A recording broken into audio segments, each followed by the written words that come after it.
Welcome to The Walk-In, a podcast where doors stay open and stories unfold one conversation at a time. Hosted by Christopher Michael Sean, author, poet, actor, and lifelong student of people and purpose. Here, you're more than just a listener. You're part of the room, part of the story. In every episode, someone sits down, breathes deep, and shares what drives them, what keeps them moving, and what keeps them dreaming. This is a space for dreamers, doers, and those still finding their way. So pull up a chair, pour something warm, and let's take a walk into the soul. Now recording. We love Craig. Everybody loves Craig. Um, anyways, Brett, the one and the only. Actually, I have a friend named Brett, but you're definitely the number one, Brett, because you're an author, so that makes you better than my best friend. Um, so tell me about your books, man. I wanna hear the story with your books because you've got a whole series going on. It's like this fantasy stuff. I love the artwork as well. I'd love to hear the story on that. Absolutely. Well, first of all, thank you for having me on and giving me the opportunity to discuss my work, to discuss the Endless Frontier series with you.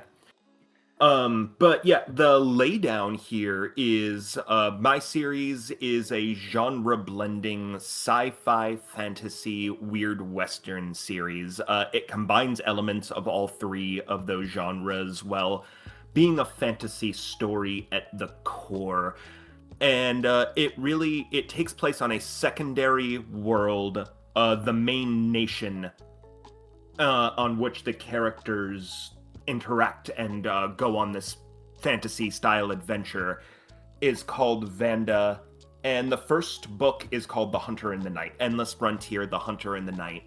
It follows a treasure hunter and a knight who are given a contract to pursue an ancient divine weapon said to be crafted by the deities of this world. She's in it for the money. He's in it because he thinks it will save the world. It will purify the order that he has renounced for the stains. He's a true paladin in that way, for the black stains of sin that are now on his order. So they kind of go on this like Indiana Jones style adventure, going through dark tombs and ancient temples, looking for this artifact, all the while bickering. There's this really fun banter between them the whole time. They absolutely just despise one another, but they have to learn to work together to survive because this is a very dangerous road.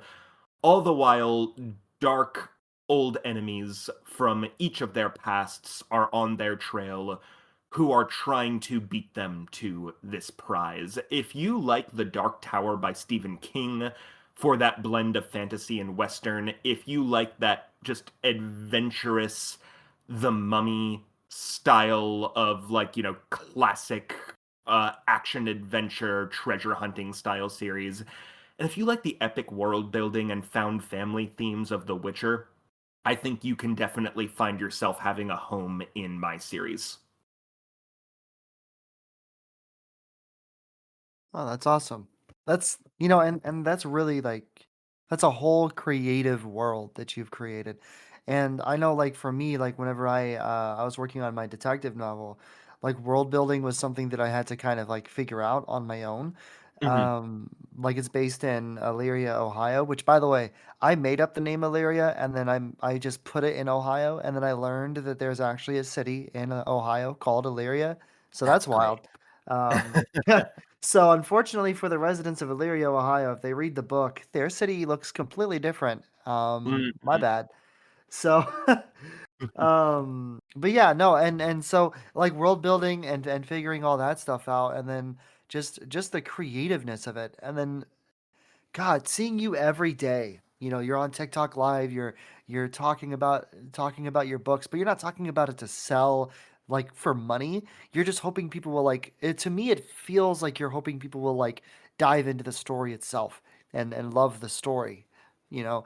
And I just think that's awesome. And so my I guess my main question is when did you start writing? Like how long has it been since you started writing all this series? Well, I started world building in 2016. So we're coming up on 10 years. In summer, it'll be 10 years since the birth of this idea. And I didn't actually start, I spent about 6 months just kind of thinking about the characters and the world and how I wanted the technology to function, how I wanted the economic systems to function, the ancient and modern history of the world and how it influenced its current form. And then in 2017, that's when I actually started writing. And the first novel, the one I was just talking about, The Hunter in the Night, took me about a year and a half to write. I had a lot to figure out.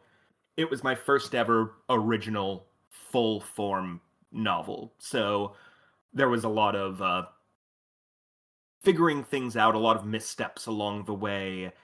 And of course, even after I finished, it was a rigorous editing process to ensure that the work was in publishable form. That took another couple years of work. And then, I've written companion novellas. I've written two sequels. One of them is out, one of them is coming out this year.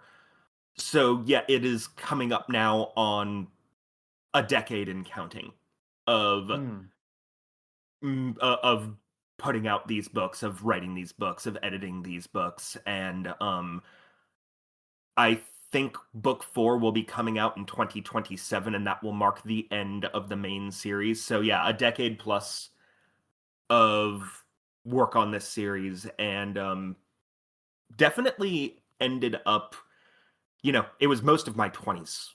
Like whenever I had spare time, I would be working on this series for the most part. So a lot of sacrificing, like partying with friends, a lot of things that people tend to like to do in their 20s because I just really wanted to see this through. No, I completely understand that. I've never partied. I've never gone out and done anything with my friends like that. Hmm. It's been an interesting grind for me, but for you, it's like, you very focused and very like you have a vision, you have a goal, you have a dream. And I guess like over a decade, right, is what you said? Yeah. That's a long while to just stay focused and to be pointing like to your true north. I guess like my only question would be like how do you combat the moments and if you've had them where you doubt it or you want to give up? Like have you ever had to like battle that at all? Oh, 100%. For many different reasons. And I think actually, and this is maybe gonna sound a little corny, but my own characters kind of kick my ass when that happens. My own characters, particularly my main character, her name's Casta Crane. She's a very ruggedly individualistic, hardworking person herself. And I can almost kind of, she's so alive to me now that if I can kind of feel myself going like, nobody's ever going to care about this. Why do you bother? What are you even doing with your life writing this silly fantasy western with where they ride cybernetic dragons? And I can kind of hear her go, "What are you doing? Shut up and write. You've left me hanging here. What's wrong with you?" And I get like, in a way, it's like I'm hearing my own voice because she's my character. I created her. But at the same time, I've breathed a life into this character and a lot of the other characters into the series too. And yeah, just the world itself keeps calling me back, even when factors of my own mind or factors of the outside world are pulling me down. No, that's awesome. Your ambition is your drive. Your vision is your drive. You know, that's your true north. Your dream is your true Mhm. north, and that's why like it is what drives you. I don't think that's lunacy. I don't think that's, cliche or corny. I think that's just genuinely you diving into yourself and your true self. That's incredible. Like and that's kind of been what it is for me. Like a lot of people wonder, like, Chris, what keeps you going? Like you listen to all these stories and you've got all this going on. Like, how do you keep pushing? How do you keep like stay focused? And we've talked about consistency on the podcast and fighting through that and discipline and routine and all that. And I really do think that you've just got to find your true north. And for some people, yeah, it's the characters you've written, it's the podcast you've driven through. There are times where I'll listen to my podcast episode to hear my guests because some of my guests, actually all of my guests in my opinion, have all had something incredible to say, something motivating and something pushing. Like one of my favorite people to listen back to is Larimore, which once again, I wish I could get him more into the Discord and stuff, but he's a self-published author, and one of the most inspirational things he said was you don't have to be you don't have to paint every single day to be an artist. And it's something like what you said, like before we started recording. The moment you start writing, you're an author. Like, yeah, the moment you start voice acting, the moment you don't have to be a millionaire. You don't have to get that first gig to be an actor. Here's the fun part about acting in particular. Half of, I would say 75% of the battle with acting is getting a gig, you know? But you're still an actor. You're not an actor after you get that first gig and only if you continue getting gigs. You're an actor the moment you start pushing towards that dream, pushing towards that goal. And I think it's gorgeous that you have a true north. And also, what I see here, I see a work of art in your books, and I want to order them. I think I'll probably ignore my banking account and just like shoot it out at the end of this recording because I've been meaning to. Like I would love to have your books on my bookshelf, not just to distract me from the crazy world that we live in, but also because I'm genuinely interested. Not just with your work, with your story, with your world building, but as you as an author, you are truly like already you're giving me like Harry Potter vibes, you know? Whenever she first started writing and everything else, and all these younger authors, and they don't have a lot of popularity, but man, their work is a masterclass. I'm telling you, and that's what I see in you. I do see that, and I just want to say it's incredible to hear about the world building and the story, and I would love it if you want to go more in depth. The platform is all yours. This episode is completely yours. I want you to speak your truth, to speak your dreams, put it out there in the universe. But I just want to say, like, honestly, yeah, the true north, that's where it's at. And for me, my podcast is my true north. For you, you're writing your books are your true north. And honestly, I think that's just incredible. Oh, well, thank you, buddy. And yeah, no, I think that I like the true north analogy there. I think that that is very, very much accurate. And no, and I appreciate you just piping up and telling me how much you love the presentation of the books. And yeah, I think once I've accepted that, like, and what you were saying, just like you feel like you really gotta, check out the story. I think my passion for this story is what has led a lot of people of late to wanting to pick it up. Like you were talking about the TikTok lives, and I can just reach readers in a way on a more personal level there than I can doing it any other way.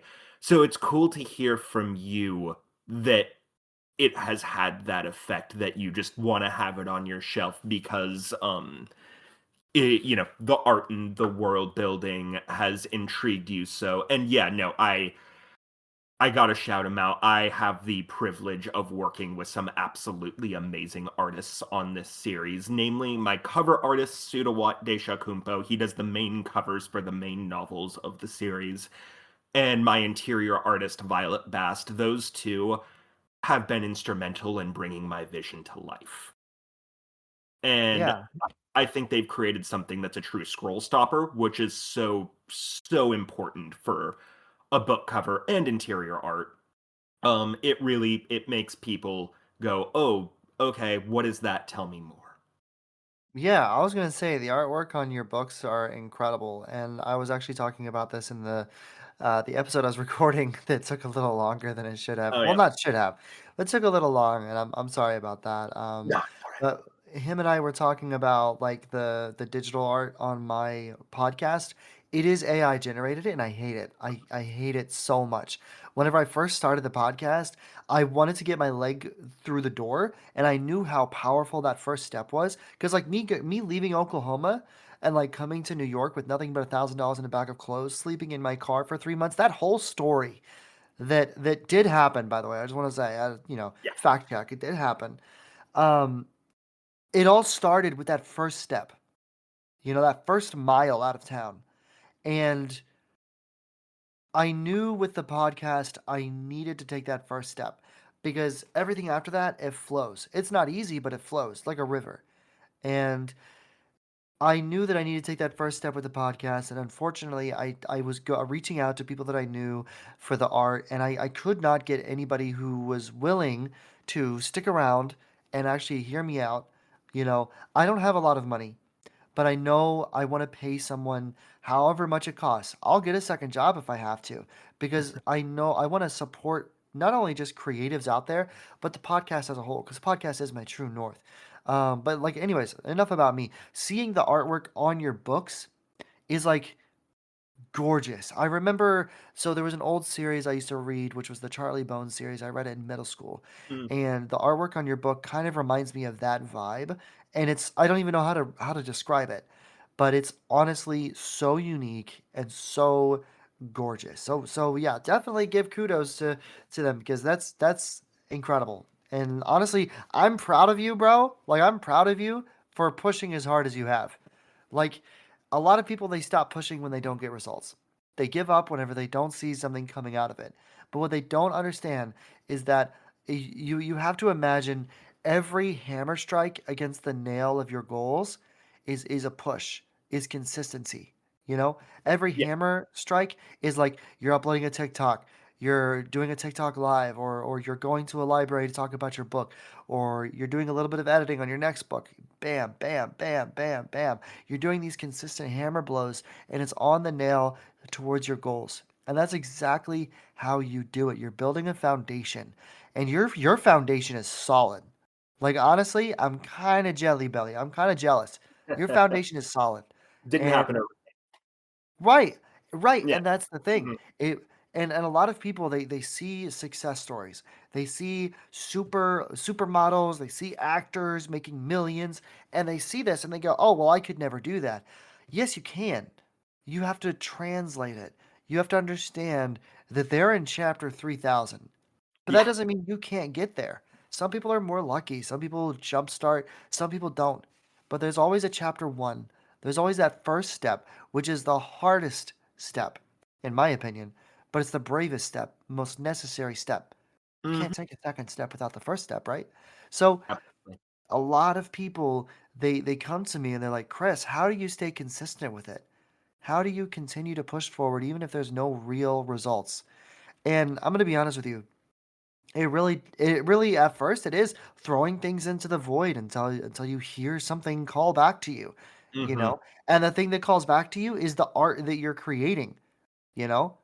And whenever, like you said, literally, like it's like your own character is speaking to you. For me, my book with Thomas James Ferguson, he's a detective. And if I could imagine what he would tell me if I ever tried to give up, he would call me a dumbass. He would insult me.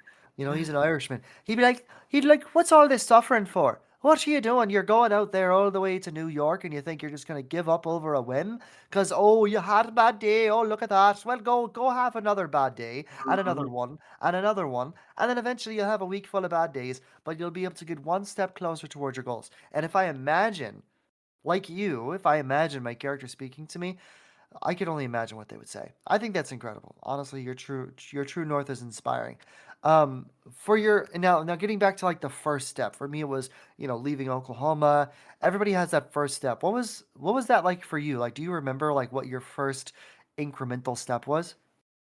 Yeah, I remember exactly what it was. So, I had always written. I had written a lot of short stories that just would kind of satisfy me to put down. I had written fan fiction. I had dabbled in fan fiction. That was kind of the longest form writing I had ever done, and I'd done a lot of academic writing in college and that kind of thing. Um, and when it came to a novel, I had a bunch of ideas for novels I wanted to put down, and then I would start kind of with the seed of it and then scrap it. Go, I don't actually want to commit to writing that. Like that's not where my passions lie. I could tell very quickly. And then this idea, like I was saying in summer of 2016, this weird Western world with these knightly characters, these kind of gunslinging characters, and these ruins of the old world that the new world is built atop of. This wireless electricity based off the ideas of Tesla that inspired the grid, the power grid of this world. Um, I worked with my mom at the time, and I would have these ideas about the world building, about the characters, and I would tell her as we were working together. And I'd be like, yeah, and then what if they ride these cybernetic kind of dragon-like lizards, but they move really fast, almost like they're vehicles, but they're living. And I'll go, oh yeah, and like what if there's these ancient relics that you have to be a descendant of the divine to wield. And she's a very patient person. She would be like, oh, that sounds interesting. Oh, that's cool. And eventually she looks at me as I'm just listing these bullet point ideas I have, and she goes, will you just shut up and write the damn thing? And I think that was my true, as you were just talking about chapter 1 or page 1. I was like, huh, I guess I really should do that, shouldn't I? Oh yeah, yeah. Yeah. Like, eventually you just sit there and you're like, man, I guess I should do that. That's exactly it. That first step, like I said, that first step is incredible, and I think everybody does have that moment where they're like, dude, why don't you just do it? Yeah. Why don't you just, and then there's always like and I hope that people hear this part because everyone that I've talked to on this podcast, they've all been like really inspired, really motivated. They already have their true north. But I know what it was like, in college when I didn't really know what I was going to do when I got out of college. I didn't know how to start acting. Like, Yeah. how do I get a hold of a director? How do I go into an audition with confidence and all this stuff? Because going into a degree in acting, it teaches you what you need to know, like what the fundamental parts are. It teaches you how to handle stuff, but it doesn't teach you how to handle the people, you know, or how to have a conversation with a director or anything like that. Um, and I think for a lot of people that can be very daunting. You know, before Yeah. writing a book, they don't really they see it as like, okay, I've got this huge book, I've got this huge idea, and I want to start working on it, but I just don't know where to go from here, what to do from this point. Like they take Hmm. that first step and they don't know where to go, they don't know what direction to follow. And I think for me personally, it's understanding that there is no correct formula. There is just you're walking a path. You're creating your way, and there's going to be things that work, there's going to be things that don't work. Absolutely. There's going to be paths that you should avoid, some that you'll learn about, advice that you hear, and there's going to be a lot of failures. There's going to be a lot of failures. But Oh there's yeah. something that really like I hold dear myself is that when you're learning how to ride a bike, you don't give up after you fall the first time or the second or the third or the Absolutely. fourth.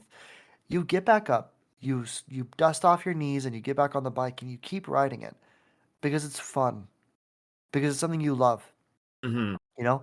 And that's the way I see dreams. That's the way I see ambition whenever I, write one of my books or whenever I, work on the podcast or upload a voice acting audition or go to a physical audition or do an open mic night or really anything that I do. I may not have the energy that day. I may not be feeling well that day, but I put my best foot forward as often and as much as I can. I remember that I'm human. I remember that I don't need to be perfect, and that's something that I'm still working on, is remembering that I don't need to be perfect. I just need to be me. I just need to be Chris. You know what I mean? There's only one me. And I think that for at least for me that's what's really pushed me forward is you don't have to follow a formula, you just have to follow your heart. And that sounds cliche, that sounds corny, but it's true, in my opinion. No, I absolutely agree with that. I think that we as humans, by definition, are imperfect, but I think that's part of the human experience is battling through that imperfection for the sake of whatever you're striving for. I Yeah, think that's an essential ingredient to the human experience. yeah, Yeah. yeah. Well, I'm honestly just glad I could hear more about your books, your starting point, how you've been pushing, and I think that it's just incredible. And like I said, I want to try my best to order some of your books. Whatever Um, you can. Yeah, don't break the yeah. bank. No, I mean They're it's not going fine. anywhere. um, but yeah, is there before we close off for this session, which I do want to do other sessions in the future, absolutely, because I want to help you promote your business and promote your books. Is there anything you want to say to any writers out there, any people who maybe are thinking about authoring a book or have this great story that they want to put out there or world building, but maybe they just haven't taken that first step yet? The best piece of advice I can give is if you're an author and you're writing for the passion of it, write what you love because that's going to be the fuel that keeps you going. If you're and there's nothing wrong with writing to make a buck, but if you're doing that, you better already be able to make money. Otherwise, like, it's going to be a while before you start to reap the benefits of that. Whereas if you're writing because you love it, because you find it fulfilling, because you're finding personal growth in the process, then that'll keep you going. You won't find yourself, you know, inhibited by the process because you're enjoying the process so much. So Yeah, that would be the best piece of advice I think I could give anybody who is just beginning their journey is yeah. do it because you love it. Do it because you love it. I mean, I've found that whenever you're doing something that you love and you're putting your passion into it, as long as you've got your eyes set on that, then everything else will fall into place. I think that's incredibly inspiring. And thanks for sitting in with me. And I hope to hear more from you, and I'll definitely stalk your stalk your TikTok lives as often as possible. Yeah, man, Uh, love to have you in there. yeah, yeah, yeah. We'll talk more again later. Hey there, this is friend of the show, Anthony Ziello, and I just wanted to say thanks for stepping into the walk-in today. If this episode spoke to you, go ahead and follow the show, and catch us every Monday at 2 p.m. Eastern. You can find the walk-in on Apple Podcasts, iHeartRadio, YouTube Podcasts, pretty much anywhere you listen. And if you want to hang with our community, come join the Discord. We'd love to have you there. A huge shout out to the Podmatch community for having us with them. Their support for dreamers is unmatched. Until next time, take a breath, stay inspired, and as always, we'll walk together again next week.